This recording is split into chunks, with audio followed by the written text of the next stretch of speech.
Okay, for those of you who are joining us in the session and for those of you who will be watching this later, we're very, very pleased to welcome Erika, who's going to be presenting this webinar for us today.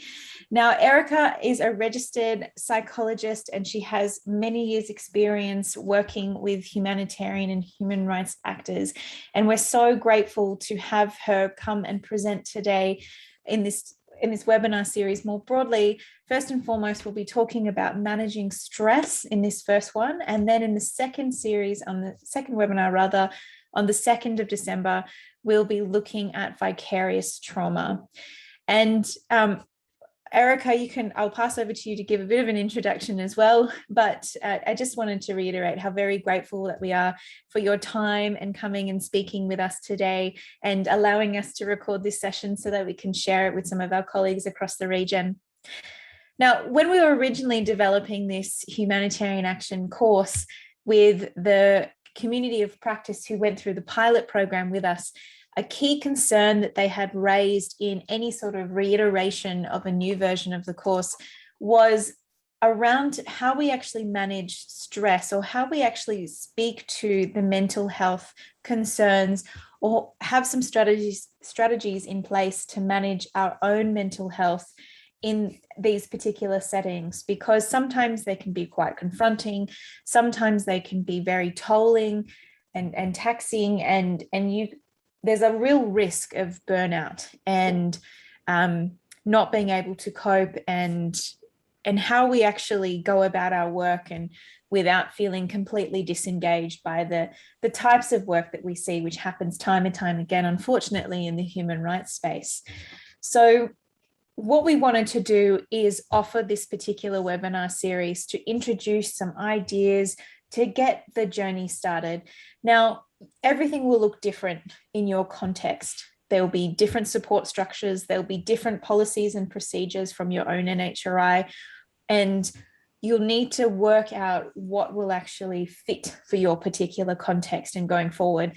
And so when we were talking about this webinar series, we were thinking about how we could we design it in a way that it would still be useful and relevant to people without being too far removed from your particular context.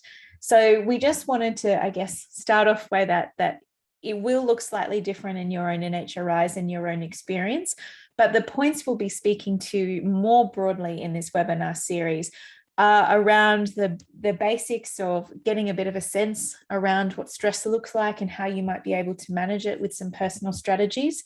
And then there would be some additional work that you'd perhaps need to look at within your own NHRI to see how that fits within your work systems. But for now, we'll focus on the introduction and the basics, and hopefully that opens some doors, or at least gives you some practical tools and guidance for next steps that you can take within your own space. Now, just more broadly, the APF is very, very interested in supporting our member NHRIs on this particular issue. We think it's an incredibly important issue across the region, and we're really keen to hear how we can best support our members as we go forward within this space. But for now, thank you so much for joining us, and thanks again for those who came at the time that we started. I'm now going to pass the floor over to Erika to give a bit of an introduction, but thank you so much, Erika. My pleasure, Kate. Good morning from Ireland, everybody. I'm just going to try to, can everybody see my screen? Is that okay? I can, yeah. Thank you. Okay, so what we're going to talk about today is the basics of managing stress, in particular during prolonged periods of stress, which this work is. So, we'll talk about secondary trauma the next time, and vicarious trauma, which is another form of burnout, except it's more intense, that you get from constantly witnessing what the worst of humanity does to each other. It just wears you down. But I know that Kate's talking about different contexts, but at the end of the day, we're all human beings. We are all living in a body, and the body has needs, and there's only so much the body can take. And we have stressors in work, but on top of that, we have our lives, our health, our families, financial issues, and when you start stacking them, it can all get too much. So sometimes it's purely the work, but at another time it's the work plus one more thing that tips us over the edge. So it's really important that you understand the only buffer you have to really managing stress is self-care. And it can take so long for people to understand that, to truly understand it. And I like to kind of equate the difference is that when we get extremely stressed, our cortisol is high. With high cortisol, it is very difficult to think rationally. So if you imagine somebody who's drunk believes their thoughts and they're convinced that they can drive. Somebody who's psychotic believes they have insects under their skin. Now we understand that if we give the person an antipsychotic, those thoughts go away. If somebody is sober, those thoughts go away. And the same is true of constant high cortisol when you are stressed. And when you're in a prolonged period of stress, it becomes, very difficult to think in a normal way, to take care of yourself. And if you're looking at victims all the time, then it can seem kind of selfish or, to be taking care of you, or self-indulgent, or that it doesn't matter, but that's the crucial part for keeping cortisol in check, is to be trying to take care of yourself. And it's with the understanding that if I don't take care of me, I can't keep doing this long term. So that's the part you can control to a certain extent. Now, people don't, well, there can be lots of reasons. Now, when people are in the field and you're interviewing victims, there's also often a lot of pressure from your organization to work 24/7. I'm sure you're all in from that point of view, you're all in different contexts in terms of different setups. But I do know that in general that there can be this kind of narrative that it's just normal and expected to be going around the clock. Now that if you're not taking care of yourself, that's all grand in your 20s, early 30s. The older you get, the worse that gets, and it more wearing on your system. So I really love this quote by Audre Lorde, who's a human rights activist, and she said, "Caring for yourself is not self-indulgence; it's self-preservation, and that is an act of political warfare." And it's really important one to understand. If I want to keep fighting the good fight, I have to take care of me. Because if I'm not okay, I can't keep it up long term. And whereas people can just throw themselves in and really burn themselves out, and the more worn down you are, the more at risk of vicarious trauma you are. But again, that's for another discussion. Today we're talking about stress and burnout. So we have, in the very basics, as humans, we have a normal stress reaction, which is that there's an abnormal or difficult situation. We get this surge of adrenaline, which allows us to give something our complete attention. It mobilizes maximum physical energy so that we can deal with whatever we have to do. Like if a child falls down the stairs, we'll be able to pick up that child, run as far as we have to get help, in a way with energy we don't normally have. And that's the really important thing, is that it's a false energy. It's not our normal energy. Now, that can be a response to a basic stress, a cumulative stress, or critical incident, but have that state of high adrenaline all the time, it can lead to anxiety and burnout outside of regular, health issues. So it's okay for a while, but it's not okay all the time. So when we get stressed, we get all kinds of physiological responses. So it's sometimes, or actually I think a lot of the time, it's gone too far before we realize we're stressed. So stress creates a lot of symptoms. So you have to imagine that your skeletal system from head to toe is covered in muscles, including some of your organs, right? So they can all cramp at any time. With high cortisol, they kind of go into a cramp, and they grab your attention, which makes you kind of go, oh my God, what's that? But it is your psyche trying to grab your attention. And you can get symptoms like nausea, gastrointestinal disorders, which you might feel like you're choking, like there's a golf ball in your throat, or like someone's standing on your chest, like you might be having a heart attack. You can get a lot of, that's something that takes people to the emergency room a lot. You might have a lot of, nausea, diarrhea, all those lovely things. But again, that's the cramping, right? So you might have a lot of sweating or shivering. The sweating tends to be, men experience that a lot. They can wake in the morning with a wet pillow, kind of sweat out the back of their neck or head. You might feel a bit faint or dizzy, muscle tremors, so kind of twitches in your your arms and thighs. You might get a pounding heart in the middle of the night, or, you might be lying in bed and the heart is going, or during the day as well. Extremely tired, but finding it very hard to sleep. Might be a bit clumsy, might get a lot of headaches, which again is this cramping. And it's really important to know our body can't send us a letter in the post or an email explaining itself. It gives us these symptoms that grab our attention and make us go, oh my God, what's that? That's your psyche saying, I don't like something. You're not taking care of me. And it's really important in this work that you take charge of that and not let that your well-being be determined by other people. So we might have a lot of anxiety or fear. Now, the difference between anxiety between anxiety and worry, say, is that when you're anxious, you have a feeling that something really bad is just about to happen. You don't know what, but something bad is going to happen. When people have a panic attack, they think they're going to die. So they're two different things. You might have a lot of anguish or survivor guilt. A lot of people who do the work you do, find it very hard. I spend a lot of my week talking to people about this, trying to understand the difference between, well, there's no understanding it, but why one person's life is so horrific and mine is okay. And they can find it very hard to go in and out of their own life with the survivor guilt. You can have a lot of anger and sadness. Or you might feel detached, numb, unreal, vulnerable. People can have a profound loss of trust. Like if people did have a faith, and it's like, what's the point of this God person, and who can let these things happen, and can go into a kind of spiritual crisis. Now that's to if that becomes more present, we veer more into vicarious trauma. Excuse me.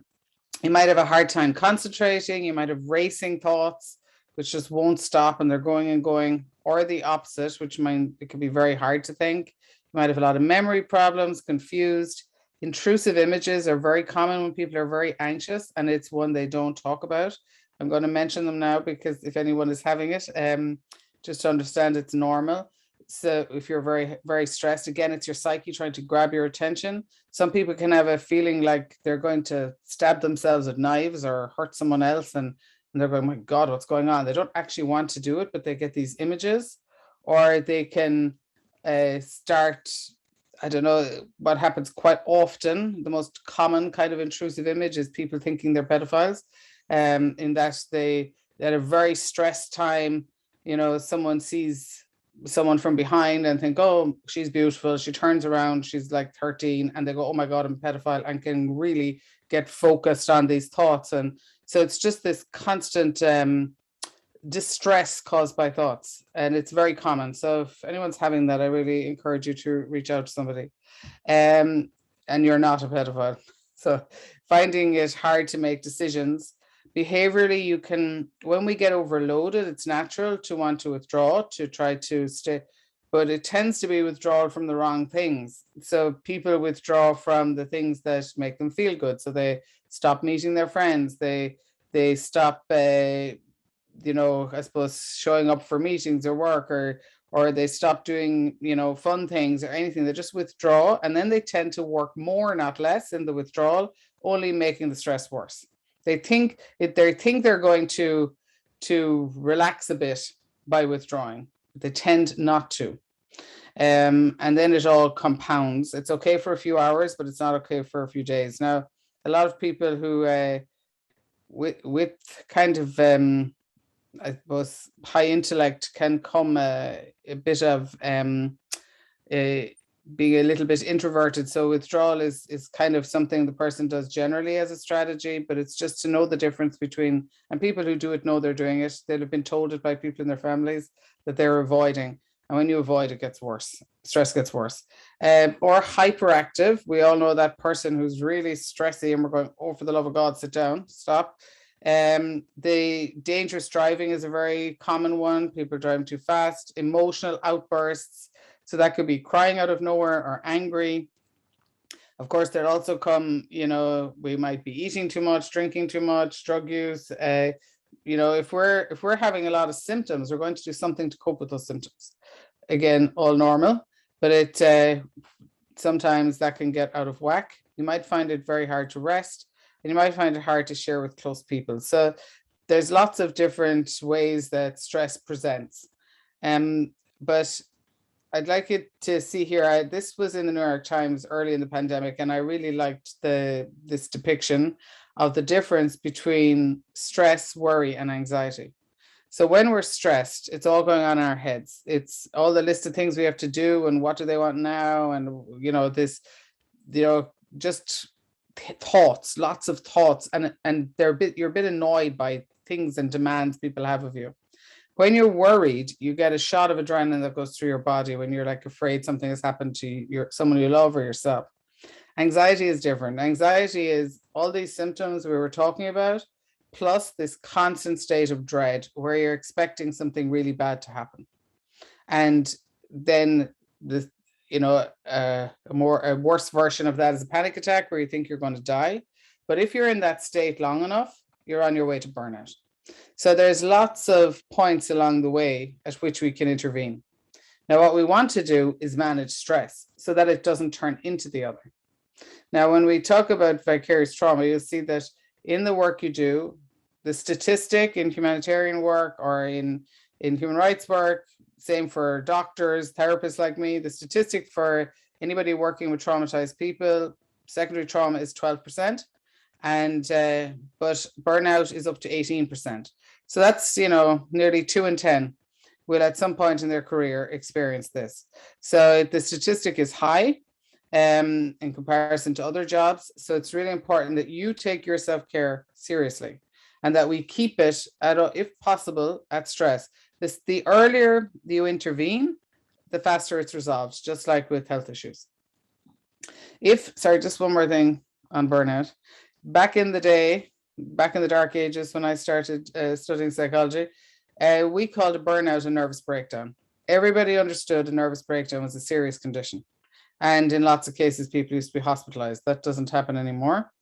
But they changed the wording to burnout because nervous breakdown made it seem like there was something particularly vulnerable in that person. And that's not true. It can happen to all of us. And the workplace has a lot to do with it.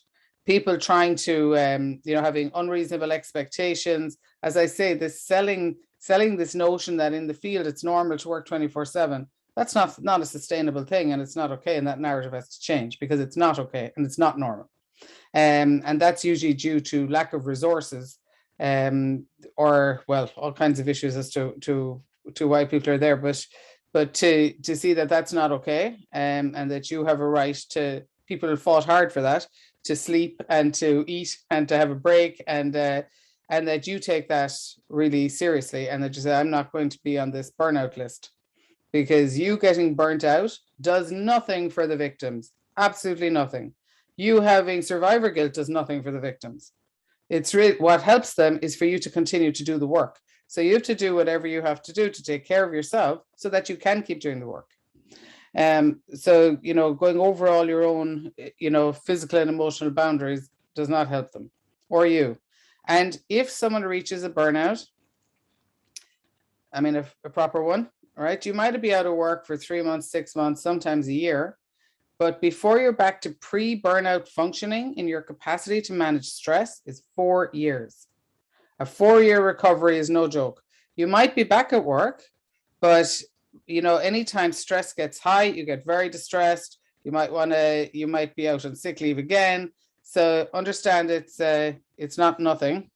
And I'd say now at some point they'll change the word burnout again, because it gets kind of bandied about as if it's not much. It's a big deal. Okay, so I've included here an inventory for you to fill out. And I think people who do this work should do this every few months. Nobody does it, but I think you should do it. Just to see, where am I at on an anxiety scale? Anybody who, and I'll share these slides with Kate, and maybe she can forward them to everybody. But just for yourself to go, okay, where am I? Every few months, just just because it can be hard to evaluate ourselves, because stress symptoms are often gone too far before we realize we're that stressed. Anybody whose score is up to 25 or 26, if you employ self-care strategies like we're going to talk about today, you'll be fine. People who score higher than that, towards 30 and above, it means your stress has gone too far. And I strongly encourage you to get in contact with me, somebody like me, a local therapist, to help you get on top of your stress as fast as possible. Doing it on your own is hard the higher you score in the inventory, because we can start believing all the thoughts, and you might need some help to get back on track. Again, earlier you intervene, faster it's resolved. So then what can you do for yourself, right? So there's lots of structural parts in the places that you're working with that you may or may not be able to influence, but this is the part you can do for yourself. And this is what you do all the time, every day. I mean, if we had to be excited to brush our teeth, we'd never do it. So we want to we have that, we do it in the morning, we maybe do it at night, but that we understand it has to be in the day. The same is true now of all these things we're talking about today. They need to be daily and all the time. The more they're just structure, then you can say, I am doing my part preventatively through the way I live to prevent a burnout. And again, as I say, if people score high on that checklist, it's more complex than what I'm talking about now. Okay, so if anybody listening is extremely stressed, they're kind of going, okay, it's a bit more than what I'm saying here. So there's three parts to it. And, COVID-19 is, God, if we go back into no school, I'm gonna, deep breathing, Erika, let's breathe. Okay, so it's not going to happen. So there's three parts to managing prolonged stress. That is, the first one is managing your thoughts, which is the biggest driver of stress, particularly in intelligent people. The thing, I would nearly call it the curse of intelligence. The thing that makes you good at your work is listening to your thoughts, listening to your interpretations, taking note of it and analyzing it. And that's what makes you good at your work. Emotionally, you have to learn to do the opposite. If you engage, not every thought we have is fascinating. And when we're stressed and anxious, those thoughts they're very negative, and and if we start really engaging in them, we are putting petrol on the fire. So from an emotional point of view, you have to do the opposite to what you normally do in your day. So what's, as I said, the whole yin yang thing, like what really helps us in one part of our lives is a problem in another. Physically, you have to be managing elevated cortisol, because high stress means a lot of adrenaline, a lot of cortisol, which makes rational thinking very difficult because physiological symptoms become overpowering. Now, the Dutch have a great expression called, when the bucket's full, the bucket's full. And then all it takes is one more drop and it's all too much. Through lifestyle, we can be emptying out the bucket about 20% all the time. We're built to deal with stress. There's always going to be stress. But the idea is, like, if the bucket, to try to keep it at about 80%, then there's always room for that one extra thing that might happen. So which is, as I say, there's more to you than your work. You also have your family, your health, all kinds of other, financial issues. So we want to be always emptying the bucket out about 20% through the way we live. And then the third part is managing your boundaries, which is understanding that it's my job to take care of me. That you're not handing over. And what I see in this work is that people are always waiting for someone else to take care of them. And it's like, you want someone else to give you permission, because nobody takes lunch, then, I guess we don't take lunch. Someone needs to give me permission to step outside and eat my sandwich outside for half an hour. Or, so it's like everyone follows the posse. And if the posse are working day and night, then that clearly is what we have to do. And it's that you understand nobody's going to take care of you for you. Nobody. And what happens when people are in burnout is that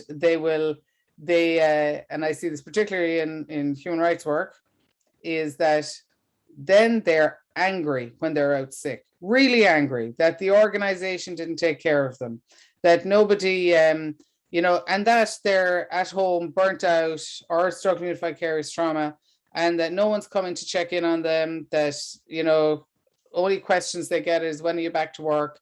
And really, really angry. So please don't ever hand over your self-care to somebody else. They're not going to take care of you for you. And if you get burnt out, there's nobody coming to your house to cook for you. There's nobody coming to your house to take care of your family. There's your work colleagues are your work colleagues. And this becomes very apparent to people when they sacrifice their life and their well-being for work, which no one's asked you to do. But if you have sacrificed your life, it's never worth it once you're sick. And then it's like, and then the organization gets blamed, whatever that organization is.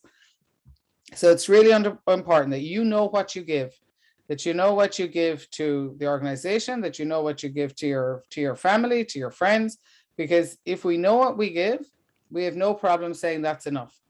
If we are focused on what we don't give and what we didn't get done, then we always feel we have to do more and more and more. So it's the same is true if with our kids.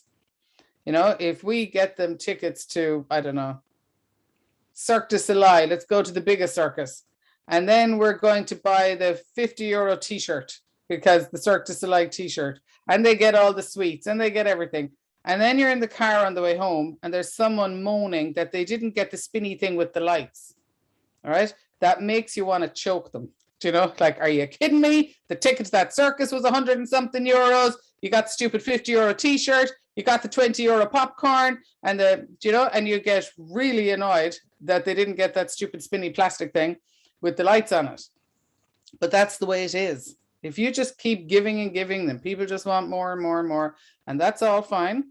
But it's to be able to say, well, how about we don't go to Cirque du Soleil with the 5-year-old who won't value it, and that we put limits on how much we just give away, so that then there is no resentment and it all works fine. If you hand each child the €20 and you say that's what you're getting and that's it, then they stay within that, everybody's happy, and we don't have this argument on the way home, because they won't dare say that. They knew the parameters. The parameters was €20, and if you didn't buy the spinny thing with the €20, that's on you. But that's about knowing what you're giving, right? So that, and I find that in this work, it's the same for therapists, same for emergency doctors. It never feels like it's enough, because there's always more, and there's someone else suffering more than you are. And next thing, you're giving and giving and giving, there's nothing left. Then you're in burnout and you're angry. And suddenly you don't care about the victims anymore. It's like, so now so anyway, Erika's rant, right? Let's get back to the thoughts. So getting back to the thoughts, there's kind of 3 parts that are particularly important for managing stress. And the number 1 is focus on what you can control and not on what you can't. There is so much with with the victims you work with, that you can do absolutely nothing about. And I think in human rights work, it's particularly so, because the work you're doing may not have an immediate impact. It's different to the humanitarian worker who's coming in offering something. You're not necessarily offering anything. You're taking a story, and so people can get very distressed about that. So it's, what am I doing? What is possible? What can I control? And I think the pandemic was another good example of that. That when people got really anxious about getting COVID, they're focused on all the things they can do nothing about. And then, we've kind of gained a sense of control now. We get the vaccine, we know how to socially distance, to wash our hands, we've become better at focusing on what we can control, because there's a feeling like there is something we can control. Do you know what I mean? At the beginning, we had no idea. So it's important to keep your attention on what you can control in any given situation.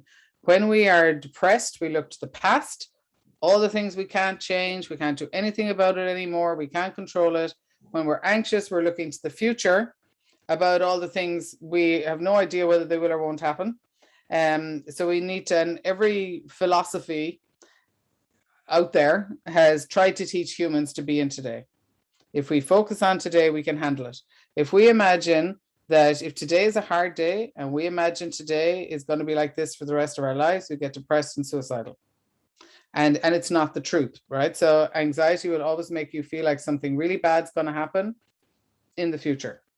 Panic makes you feel it's going to happen right now.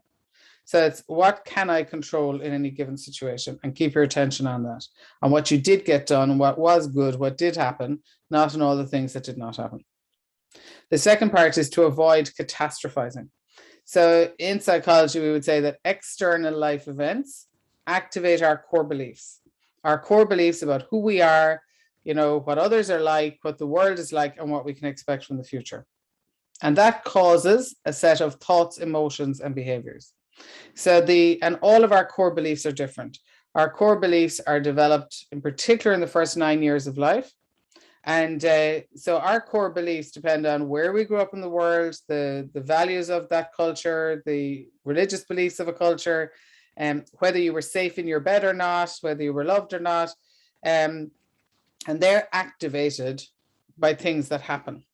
So, so if we imagine COVID, so COVID hits, and say some of the UN people who were involved in the Ebola response in Liberia, they're working in other places now, their core belief is activated of, oh my God, is this the same? They remember the smells of rotting bodies in Liberia. They're really panicking. They're afraid that, are we going through all this again? Are my family going to die?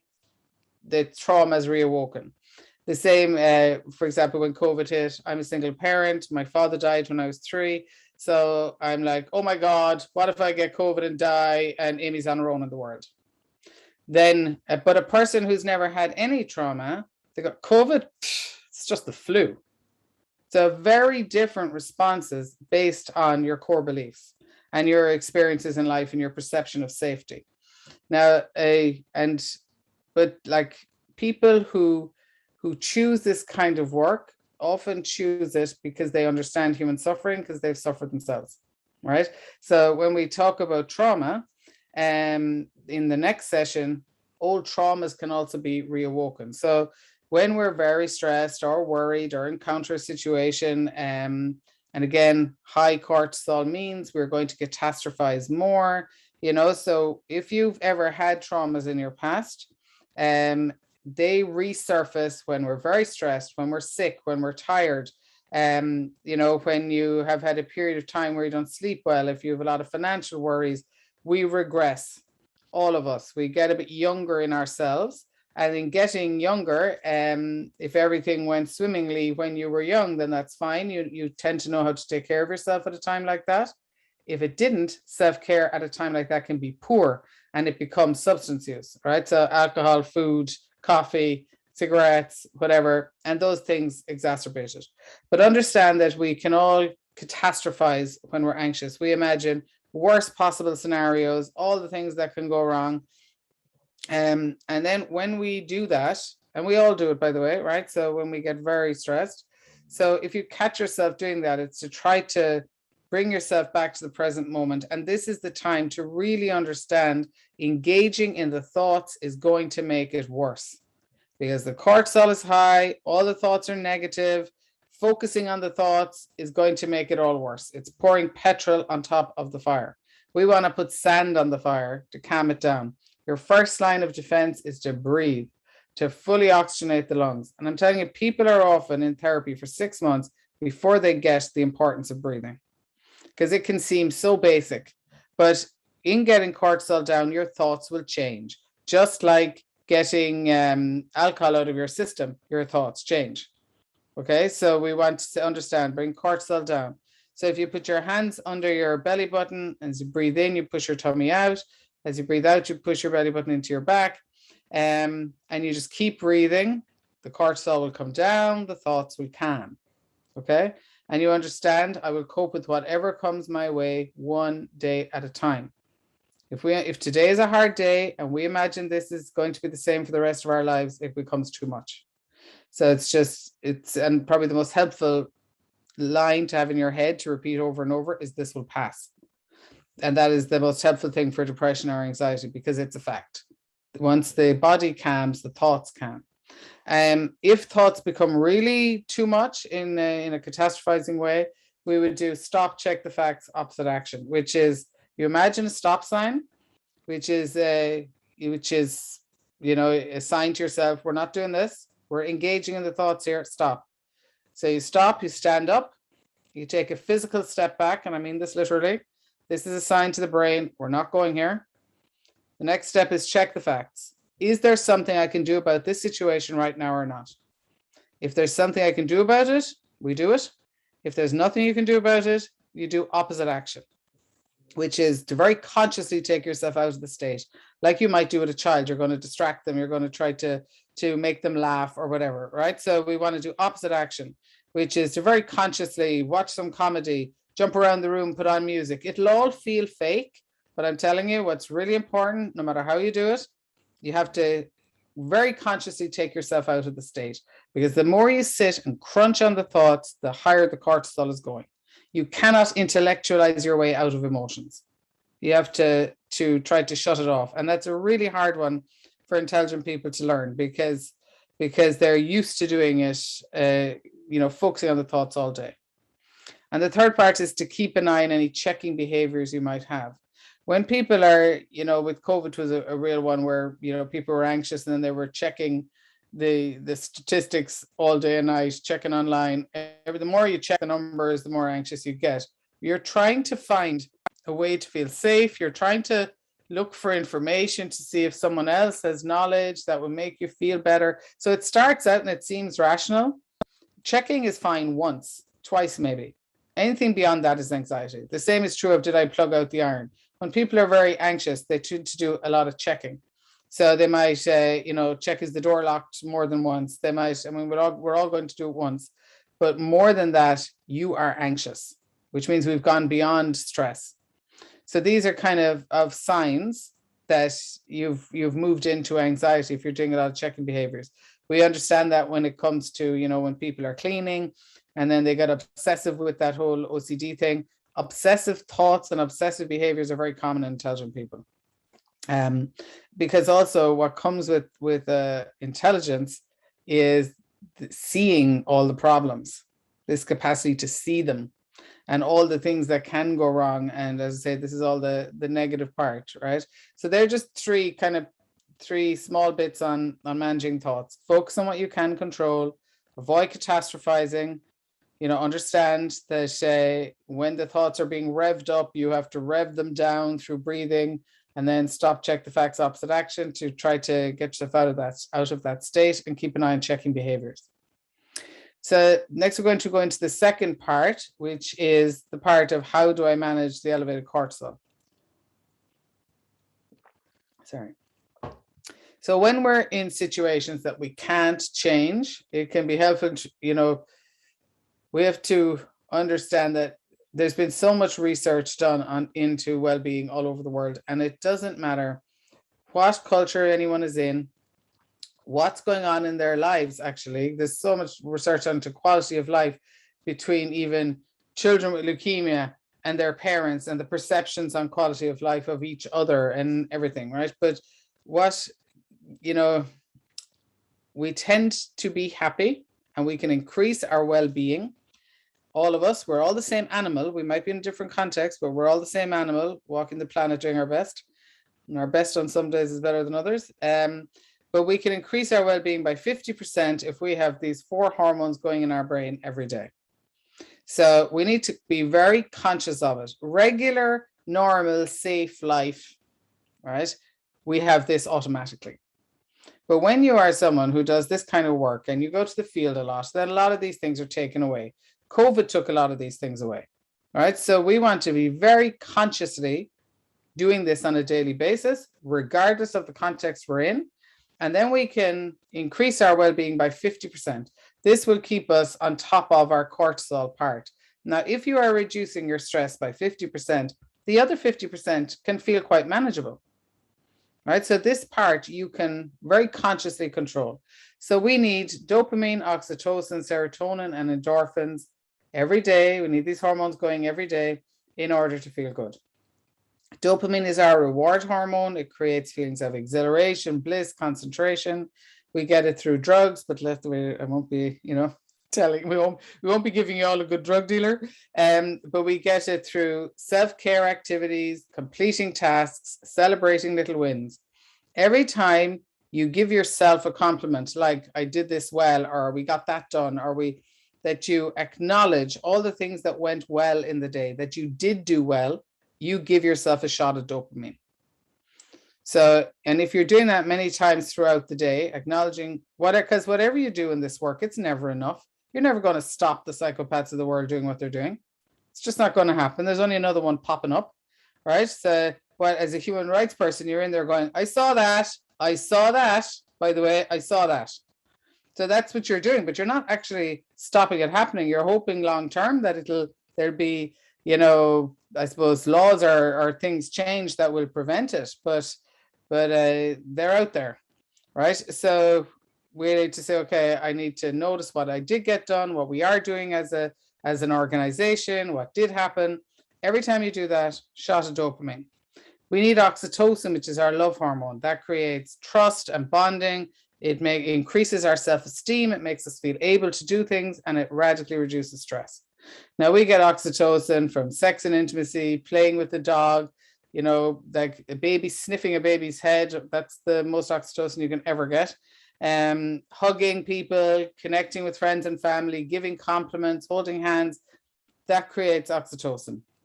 Ordinarily, in regular life, we have that going on all day long. There's a lot of oxytocin happening.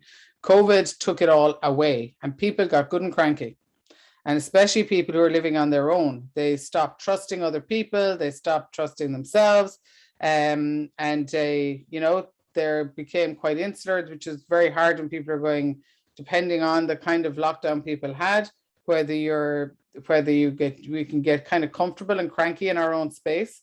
And then people found it very hard to get out again and more intolerant of other people.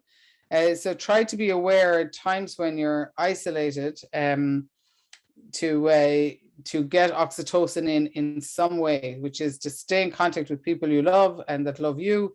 And if you're calling people, try to use cameras so that you can see a smile and get an oxytocin hit. It won't happen through just talking to them. We need the actual visual, and more so touch, right? So we need oxytocin. We need serotonin, which is our mood stabilizer. And that we get that from exercise, meditation, sunshine, nature. But from an exercise point of view, the hard sell, right? If you look at my hands here, they're synapses in the brain. They kind of look like that without the thumbs, right? So in between the fingers here is called the synaptic cleft, which is fluid. Okay, so serotonin comes down here. It's the neurotransmitter. It docks here, crosses, docks, and continues. That's the normal flow of serotonin. When we get very stressed and anxious, the serotonin here sinks, and it tries to get back up on the cell here. So, but you still have all the other serotonin coming, and it all gets stuck, and it can't cross. Now, when someone gets anxious, depressed, stressed, they take an antidepressant, and they're SSRIs, which is a serotonin reuptake inhibitor, which means it blocks the shore of the cell, so the serotonin can't get back up and it dies off. And the new serotonin can come along, find a new docking station, and pass. That's what antidepressants do. They take 3 to 6 weeks to start working. You can do the exact same job with 30 minutes of cardio 5 days a week. And so your antidepressant, to keep your serotonin moving, you need 30 minutes of cardio 5 days a week, regardless of the context you're in. And what I hear all the time from people is, yeah, I'll do that when this report is handed in, when. This is your mood stabilizer. It doesn't need more than 30 minutes. Doesn't matter how you do it. Turn on music, jump around the room for half an hour, go out for a run, skipping rope, rebounder, who cares, a swim. It doesn't have to be, you don't have to be getting on the gear and traveling to a gym and doing it. Doesn't matter. 30 minutes of cardio. That's your mood stabilizer. But what you get, now that takes 3 to 6 weeks to really get the effect, and then you have it all the time. But what you get immediately is 4 hours of endorphins, which is our willpower hormone. That relieves stress, it relieves pain, creates feelings, so particularly if you have headaches, creates feelings of euphoria and pleasure. Now we get it from laughter, comedy, chocolate, exercise, but from an exercise point of view, you, after the 30 minutes of cardio, you get 4 hours of endorphins. Now, if we can work with our brain, that is the time to do anything you find hard to do. It'll be way easier to do while you're riding an endorphin high. So it's and then if you were to do 10 minutes of meditation, which I'll do the big sell on in a minute, at lunchtime, for example. So if you did your 30 minutes of cardio in the morning, you get 4 hours of endorphins. If you do some meditation at lunchtime, then you get another few hours of endorphins. And that makes everything you have to do easier to do, which allows for a lot more energy. So, and energy is what you need to get through. And we don't want false energy. We don't want it to just be adrenaline, because that's going to burn you out. We want it to be energy that that allows you to also sleep. So we need these 4 hormones. So we structure our life in a way that includes things that allow these things to happen. So the dopamine is mostly through the thoughts and self-care, and then oxytocin is being in contact with people. Serotonin and endorphins are through exercise and meditation, okay? And opposite action, which we'll talk about in a minute. So if you're very stressed, we need to breathe. We need to fully oxygenate your lungs to get cortisol down.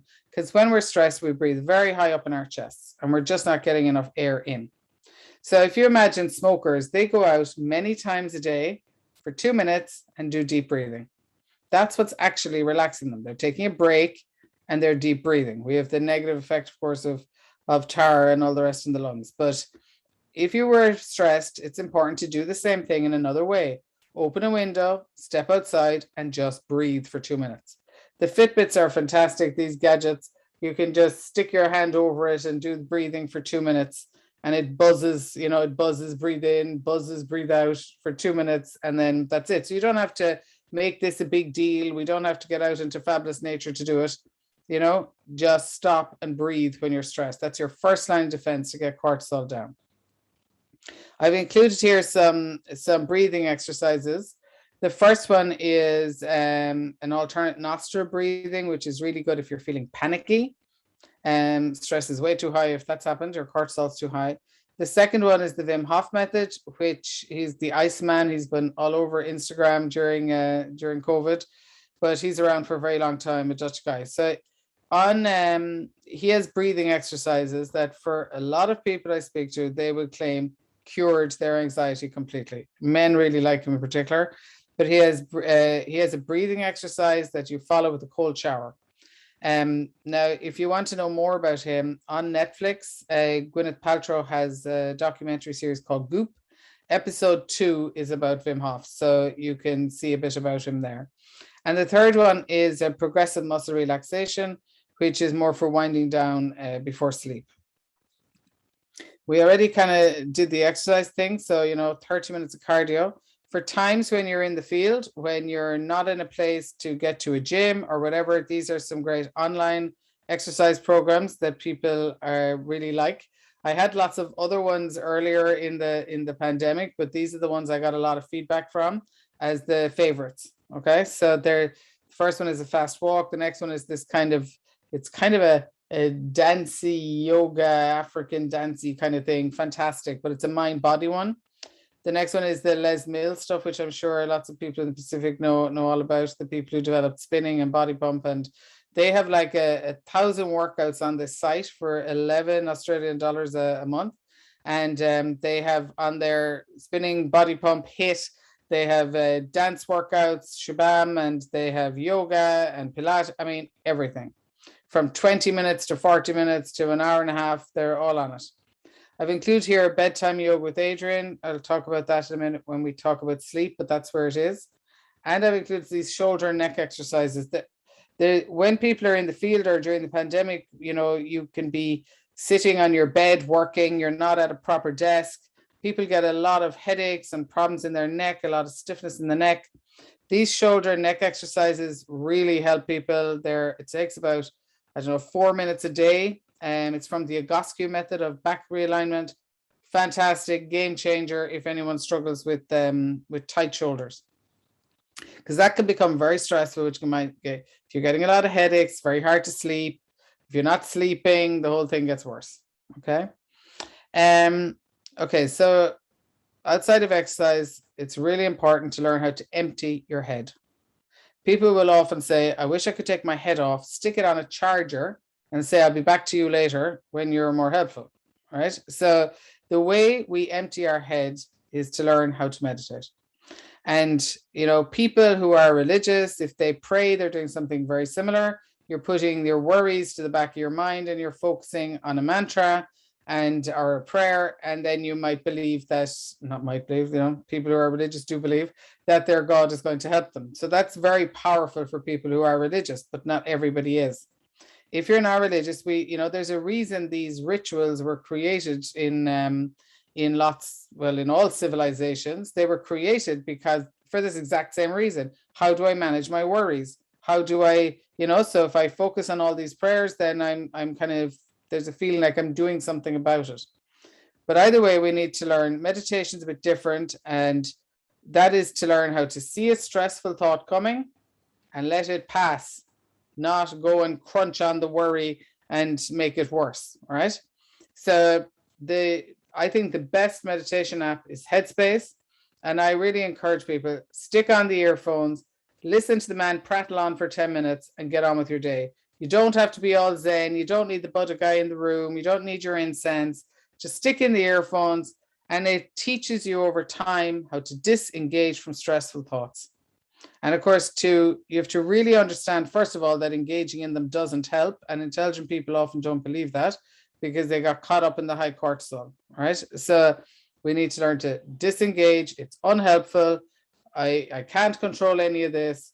And again, if you want to try it out first, Headspace are currently on Netflix.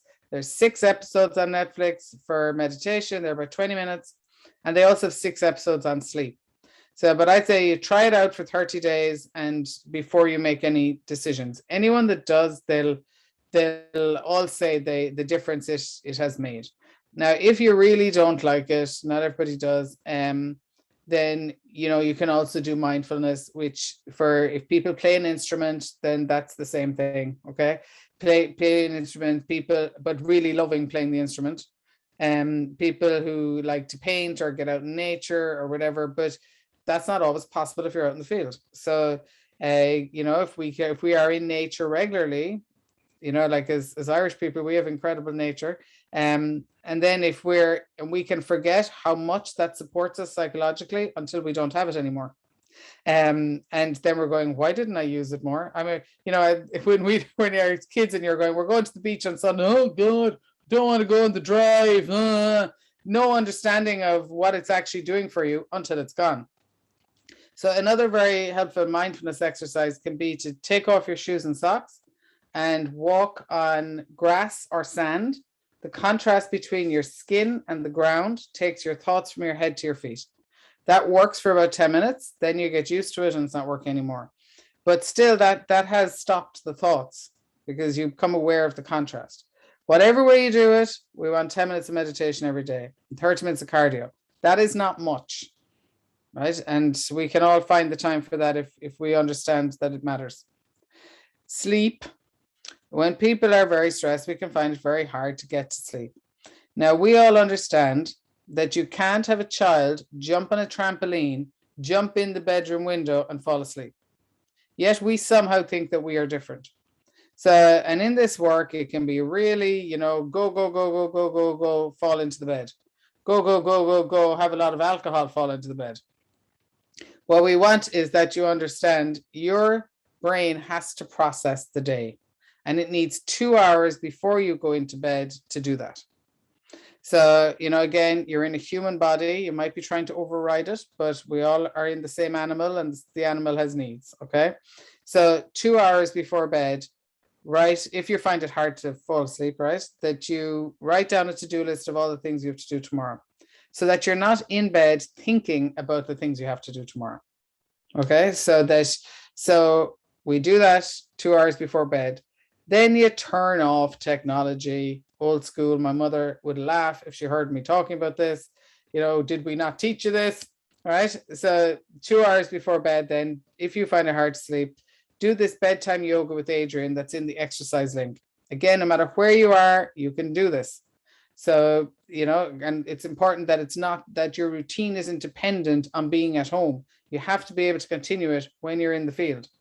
all right, so that it's just normal and part of your day. So this yoga with Adrian is 10 minutes of stretching, get your breathing into the bed with a good book, and try to bring your thoughts to the present moment, focus on belly breathing or the paired muscle relaxation, which is in the breathing section, and you should be fine, all right? However, if you are someone that wakes at 4 a.m., you are anxious. So when we're overloaded, there's a lot of waking in the middle of the night. You need to understand nothing good happens at 4 a.m. Nothing. It's the witching hour. The brain is in between sleep and wake. It cannot think rationally, and it is not going to solve any problems. And it's only going to tell you everything that's wrong with you, everything that's wrong with your life. The brain is in a place where, is that a bear or a fire? So if we wake in the middle of the night, it's like having a really annoying roommate who's going, Erika, did you lock the door? Erika, what's that noise? Erika, are you sick? Erika, you didn't get that email done. You didn't reply to that person. Da, da, da. If they were in the room beside you, you'd say, could you shut up? I'm trying to sleep. And if you're not going to, could you get out? We need to learn to disengage from thoughts in the middle of the night. There's nothing helpful in them. And so it's to kind of treat yourself with escalating worries, like you would a child who woke up and is freaking out about something. We don't sit and wake them up and start discussing it and telling them, yeah, you are crap at this, that, and the other. And what are you going to do about it? What are you going to do about that? We're trying to calm them and it's okay. We'll talk about all that tomorrow. Oh, but you know, I know. And then it's like a bouncing ball. It kind of bounces down. They go back to sleep. You need to treat your brain the same way. Put your hands under your belly button. As you breathe in, you push your belly up to the ceiling. As you breathe out, you push your belly button into the bed. And you keep breathing until the thoughts become a background chatter and let you get back to sleep. The more you engage in the thoughts, the longer you're going to be awake. Now, if you've done your to-do list 2 hours before bed, yes, I have, Erika, so we don't need to be in the middle of the night thinking about the things we have to do, right? If those things aren't working, if you have the Headspace app, on the bottom of the app, there's a moon, and you click on the moon, and there's a section called Nighttime SOS, and they have fantastic back-to-sleep meditations for when you wake up in the middle of the night. They're under different topics, you know, racing thoughts or worries or pain or whatever. They really work. There's one where you're counting backwards from 999. Every time I start it, I go, oh, for the love of God, 999. It always irritates me. I never get to 970. I'm asleep. So it's, but I have the same reaction every time. I don't know what that's about. Anyway, if all else fails, watch some comedy. Again, do not engage in the thoughts. Watch some comedy on YouTube. Something that will vaguely entertain you and you'll fall back to sleep. The critical one is do not listen to this annoying roommate. We want to get them out or get them to sleep, okay? It's important to stay socially connected, which we already discussed, and especially if you're in the field, that you make time to just talk to someone outside of the context that you care about to keep your oxytocin going and to talk about something different to what you're experiencing all day.